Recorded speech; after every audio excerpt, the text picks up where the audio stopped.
अस्सलाम वालेकुम dear students. आज का जो हमारा टॉपिक है that is law of mass action. ये लेक्चर नंबर 2 है 10th class, chapter number 9 chemical equilibrium. अब लॉ ऑफ मास एक्शन को अंडरस्टैंड करने से पहले आपको दो चीज़ों का पता होना चाहिए, एक rate of reaction and second one is active mass. ये दो चीज़ों का आपको पता होना चाहिए लॉ ऑफ मास एक्शन को अंडरस्टैंड करने के लिए। रेट ऑफ रिएक्शन का मतलब होता है स्पीड ऑफ रिएक्शन। रेट मतलब स्पीड के जो रिएक्शन है वो किस स्पीड से प्रोसीड कर रहा है, किस स्पीड से चल रहा है रिएक्शन, उसको आप कहते हैं, उसका रेट ऑफ रिएक्शन होता है। दूसरी चीज़ आ जाती है एक्टिव मास। एक्टिव मास का मतलब होता है कि वो जो एक्चुअल मास रिएक्टेंट्स का जो कि रिएक्शन के अंदर इन्वॉल्व होता है, मैंने फिर से रिपीट करूँ, जो एक्चुअल मास रिएक्टेंट्स का रिएक्शन में इन्वॉल्व होता है उसको आप कहते हैं वो एक्टिव मास होते हैं। ठीक है, अब एक्टिव मास को आप इस तरह से अंडरस्टैंड कर लें कि लेट्स सपोज एक क्लास है 60 स्टूडेंट्स की, तो जब टीचर लेक्चर दे रहा है उसमें से 40 स्टूडेंट्स एक्टिवली वो लेक्चर को सुन रहे हैं, तो वो जो एक्टिव मास है ना क्लास का वो 40 स्टूडेंट्स हैं, और जो 20 बच्चे जो नहीं सुन रहे वो एक्टिव मास के अंदर इन्वॉल्व नहीं होते। तो इसी तरह से केमिकल रिएक्शन के अंदर वो वाला जो रिएक्टेंट्स का एक्चुअल मास होता है जो कि रिएक्शन के अंदर इन्वॉल्व होता है, टेक पार्ट कर रहा होता है, उसको आप कहते हैं वो उसका क्या होता है, एक्टिव मास होता है। अब हम आते हैं इसकी तरफ, स्टेटमेंट की तरफ कि लॉ ऑफ मास एक्शन की स्टेटमेंट क्या है। इसको मैंने दो पोर्शन में स्प्लिट कर दिया, बुक के अंदर से पे की स्टेटमेंट लिखी हुई है।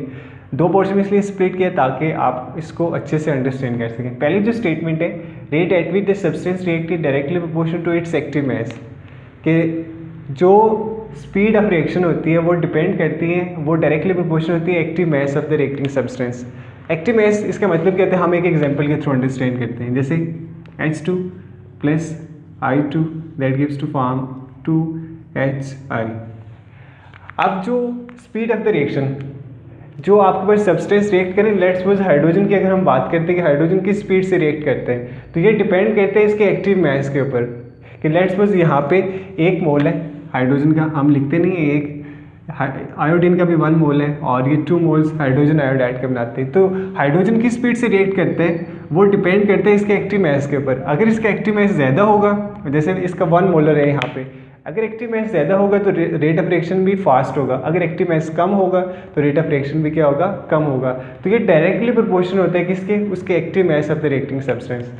दूसरी चीज़ जो है, rate at which the reaction proceed is directly proportional to product of active masses of the reactant.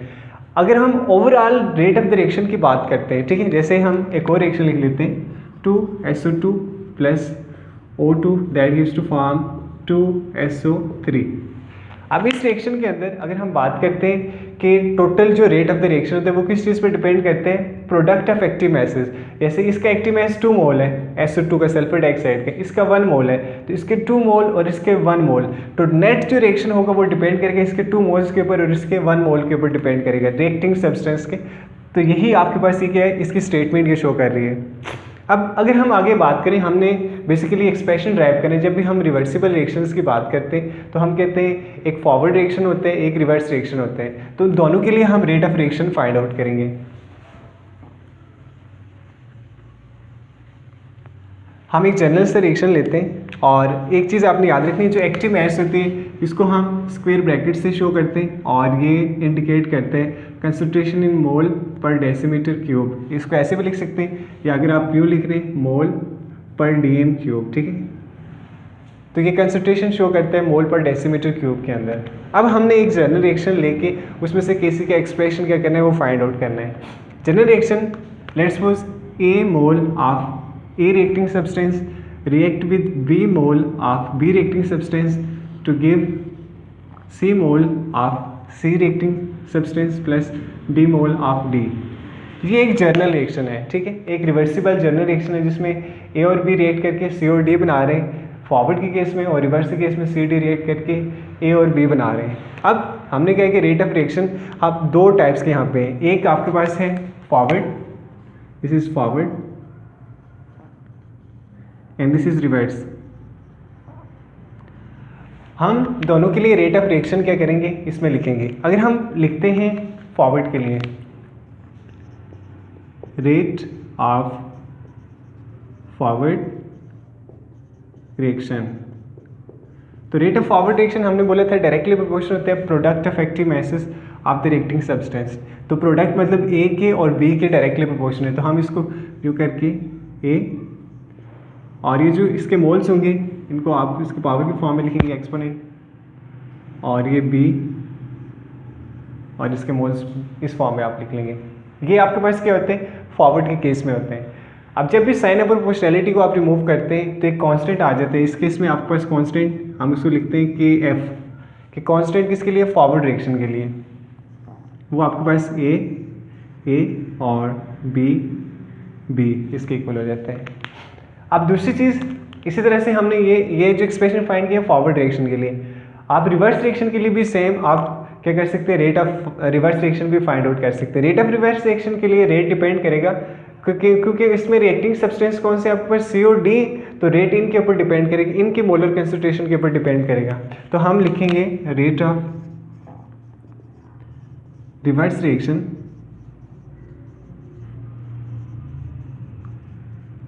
वो डायरेक्टली प्रोपोर्शनल है आपके पास सी और इसके मोल सी डी और इसके मोल डी। ये जो स्मॉल सी स्मॉल डी ये मोल्स को शो करेंगे जिसको हम कहते हैं एक्टिव मैस उनके होते हैं। अब यहाँ पे भी आपके पास ये डायरेक्टली प्रोपोर्शनल है, तो जब इसको रिमूव करेंगे साइन ऑफ प्रोपोर्शनैलिटी को एक कांस्टेंट आ जाते हैं। कांस्टेंट आप के आर लिखते हैं, के आर बेसिकली कांस्टेंट शो करते हैं फॉर रिवर्सिबल रिएक्शन। ये सी और डी। अब हमने बात की थी कि जब केमिकल इक्विलिब्रियम आती है तो वो उस टाइम जो रेट ऑफ फॉरवर्ड रिएक्शन होते हैं वो इक्वल हो जाते हैं रेट ऑफ रिवर्स रिएक्शन के लिए। बेसिकली हमने फाइंड आउट करना है कि इसी का एक्सप्रेशन इक्विलिब्रियम कांस्टेंट जो होते हैं उसका एक्सप्रेशन फाइंड करना है। तो जब केमिकल इक्विलिब्रियम आती है तो उस केस में जिस रेट से रिएक्शन फॉरवर्ड जा रही है तो उसी रेट से रिवर्स में आते हैं। तो मतलब उस केस में ये वाला एक्सप्रेशन इसको हम अगर हम नाम दे दें इक्वेशन 1 और इसको हम इक्वेशन 2 का नाम दे दें, तो उस केस में इक्वेशन 1 आपके पास इक्वेशन 2 के इक्वल होती है। उसका मतलब क्या होगा कि ये K F into A into B that is equal to K R into C and D. अब अगर यहाँ से हम कॉन्स्टेंट्स को एक साइड पे लेके आ जाते हैं और ये जो कंसंट्रेशन होती है इसको दूसरी साइड पे लेके जाते हैं तो हमारे पास जो एक्सप्रेशन बनता है, अगर के आर यहाँ पे मल्टीप्लाई और साइड पे आके डिवाइड हो जाते हैं तो ये K F over K R is equal to C into D over ये इस साइड पे मल्टीप्लाई और साइड पे जाके डिवाइड हो जाएगा ए इंटू बी। अब ये जो आपके पास वैल्यू होती है ना, ये जो रेशो होती है फॉरवर्ड रिएक्शन और रिवर्स रिएक्शन के जो कांस्टेंट की रेशो होती है इसको आप शो करते हैं, इसको आप कहते हैं ये इक्वल होता है के सी के दो कांस्टेंट होते हैं, आप एक ही कांस्टेंट ले आते हैं जिसको आप कहते हैं के सी और इसको हम कहते हैं इक्विलिब्रियम कांस्टेंट। ठीक है, तो इक्विलिब्रियम कांस्टेंट का कोई भी किसी भी रिएक्शन के लिए एक्सप्रेशन जब आपने ड्राइव करना है तो आप सबसे पहले ये स्टेप करेंगे फॉरवर्ड के लिए, रिवर्स के लिए, और इस तरह से एक्सप्रेशन लेके आएंगे और उसके बाद आपके पास ये के सी का एक्सप्रेशन आ जाएगा। अब बेसिकली आपके पास जो के सी है ये इंडिकेट क्या करते हैं, यहाँ पे अगर हम देखें तो ये सी डी इंडिकेट करते हैं जो कि है प्रोडक्ट, जिसको हम कहते हैं product of concentration of the products. ये आपके पास अगर प्रोडक्ट्स हैं इस साइड पे आप रिएक्टेंट्स लेते हैं, इस साइड पे आप प्रोडक्ट्स लेते हैं, तो product of concentration of product ये रेशो होती है product of concentration of product divided by product of concentration of reactants. तो ये केसी के आपके पास एक्सप्रेशन आ जाते हैं। अपकमिंग लेक्चर्स में हम बात करेंगे कि केसी के हम यूनिट्स किस तरह से फाइंड कर सकते हैं। इस टॉपिक में आपको कोई प्रॉब्लम है, कोई क्यूरी है, आप कमेंट सेक्शन में पूछ सकते हैं। लाइव क्लासेस के लिए आप हमें इनबॉक्स कर सकते हैं। थैंक्स।